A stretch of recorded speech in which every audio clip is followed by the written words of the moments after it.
All right, here we go, solving x squared plus bx plus c equals 0 equations.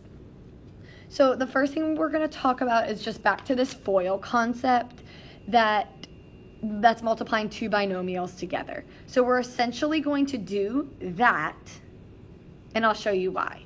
So we have x plus 3 and x plus 4. We multiply them out by first, outer, inner, last.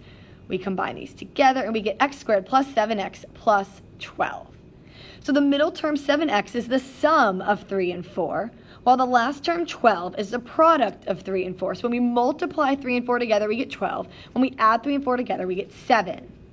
So here's a little equation that we can write up using m and p to say why this works and how this will work a lot of the time when we're solving x squared plus bx plus c equations. So if we have x squared plus p plus m times x plus m times p, then we're going to get x squared plus m plus p times x plus m p. So we're looking for two numbers that we can add together to get b and multiply together to get c. So let's start with when b and c are positive numbers.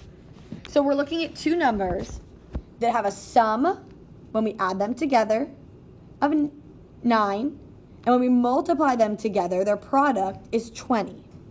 So let's start with factors of 20. So we're going to use 1 and 20, 2 and 10, that doesn't work, 4 and 5, bingo stingo. When we add 4 and 5 together, we get 9. When we multiply them together, we get 20. So here we go, x plus 4 and x plus 5, just like that. We could do FOIL to check this and make sure that it came out correctly. Now what about if c is negative?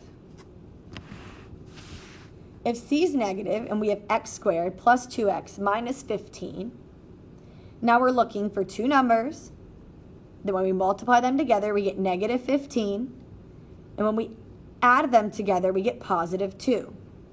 So 15, we can add negative 1 times 15, but that doesn't work. That doesn't give us 2.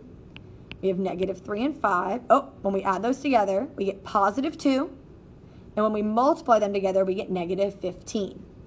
So we need to keep our negative with our 3 and our positive with our 5. Again, we can check this using the FOIL method. Last, we're going to talk about when b is negative and c is positive.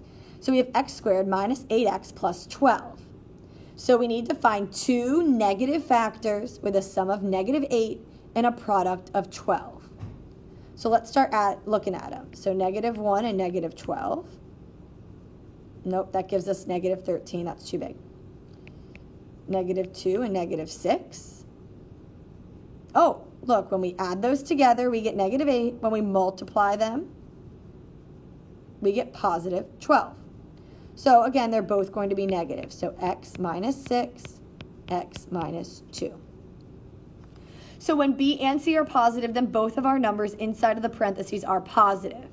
When b is negative and c is positive, then both of our numbers inside our parentheses are negative.